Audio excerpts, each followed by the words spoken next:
Love with God channel weekly gospel. Yovan நற்செய்தியிலிருந்து வாசகம். அதிகாரம் 6, இறைவார்த்தைகள் 51 முதல் 58 வரை. விண்ணகத்திலிருந்து இறங்கி வந்த வாழ்வு தரும் உணவு நானே.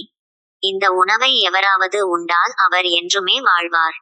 எனது சதையை உணவாக கொடுக்கிறேன்.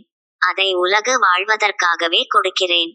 நாம் உண்பதற்கு இவர் தமது சதையை எப்படி கொடுக்க இயலும் என்ற வாக்குவாதம் அவர்களிடையே எழுந்தது. இயேசு அவர்களிடம், உறுதியாக உங்களுக்குச் சொல்கிறேன், மானிடமகனுடைய சதையை உண்டு அவருடைய இரத்தத்தை குடித்தாலொழிய நீங்கள் வாழ்வு அடைய மாட்டீர்கள். எனது சதையை உண்டு என் இரத்தத்தை குடிப்பவர் நிலைவாழ்வை கொண்டுள்ளார். நானும் அவரை இறுதி நாளில் உயிர் தெரச் செய்வேன். எனது சதை உண்மையான உணவு. எனது இரத்தம் உண்மையான பானம். எனது சதையை உண்டு எனது இரத்தத்தை குடிப்போர் என்னோடு இணைந்திருப்பர், நானும் அவர்களோடு இணைந்திருப்பேன். வாழும் தந்தை என்னை அனுப்பினார். நானும் அவரால் வாழ்கிறேன். அதுபோல் என்னை உண்போரும் என்னால் வாழ்வர். உண்பவரை என்றும் வாழச் செய்யும் உணவு விண்ணகத்திலிருந்து இறங்கி வந்த இந்த உணவே. இது நம் முன்னோர் உண்ட உணவு போன்றது அல்ல.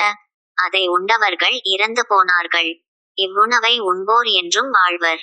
இது ஆண்டவர் வழங்கும் அருள்வாக்கு. இறைவா உமக்கு நன்றி.